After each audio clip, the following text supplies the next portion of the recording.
లక్షలాది మందికి మన తెలుగు మ్యాట్రిమోనీ ద్వారా వివాహాలు జరిగాయి. తెలుగు వారి number 1 choice Telugu matrimony. Telangana రాజకీయాల్లో ఇప్పుడు ఒకటే మాట, తండ్రికి కవిత రాసిన లేఖ చుట్టూనే చర్చలు సాగుతున్నాయి. దీనిపై ఒక్కో పార్టీ ఒక్కోలా పంచులు వదులుతోంది. మరోవైపు ఈ అంశంపై బయటెక్కడా మాట్లాడొద్దని కేసీఆర్ ఆదేశించినట్టు సమాచారం. బీఆర్ఎస్లో బోలెడంత రాజకీయ రచ్చ జరుగుతోందా? ఆ పార్టీ అంతర్గత రాజకీయాలు ముదురు పాకాన పడ్డాయా? అయినప్పటికీ అధినేత మాత్రం మౌనంగానే ఉంటున్నారా? తాజా పరిణామాలు చూస్తే ఇదే అనుమానం కలుగుతోంది.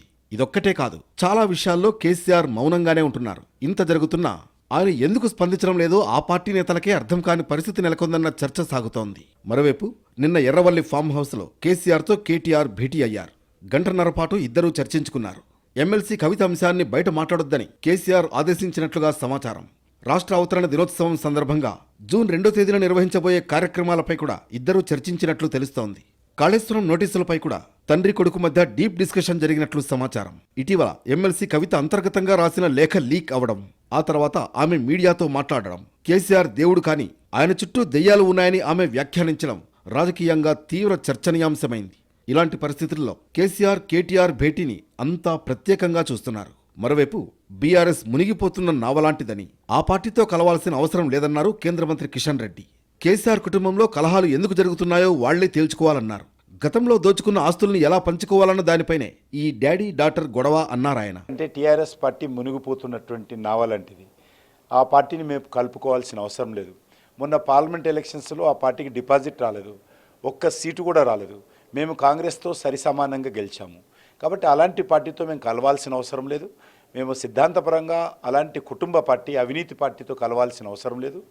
ఏ రకంగా గతంలో దోచుకున్నటువంటి ఆస్తులు ఏ రకంగా పంపిణీ చేసుకోవాలో దాంట్లో వచ్చినటువంటి మనస్పర్ధలే ఈ యొక్క డాడీ డాటర్ లెటరే తప్ప ఈరోజు భారతీయ జనతా పార్టీ గురించో, భారతీయ జనతా పార్టీ 2 నిమిషాల గురించి మాట్లాడినా, 2 గంటల గురించి మాట్లాడినా మాకు ఒరిగేదేమీ లేదు. తెలంగాణ ప్రజలకు కూడా ఒరిగేదేమీ లేదు. అటు కవిత ప్రవర్తన చూస్తుంటే ఏదో డిప్రెషన్లో ఉందనిపిస్తోందన్నారు కాంగ్రెస్ నేత జగ్గారెడ్డి. కేసీఆర్ లేకపోతే అసలు బీఆర్ఎస్ పార్టీనే లేదన్నారు ఆయన.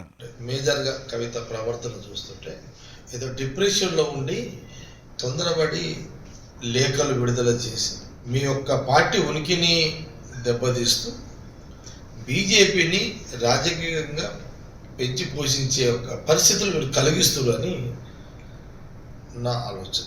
అసలు కేసీఆర్ లేకపోతే బీఆర్ఎస్ లేదు కదా, పార్టీ లేదు కదా. మొత్తానికి కవిత లేఖ బీఆర్ఎస్లోనే కాదు, తెలంగాణ రాజకీయాల్లోనూ ఇప్పుడు సెంటర్ ఆఫ్ టాపిక్గా మారిపోయింది.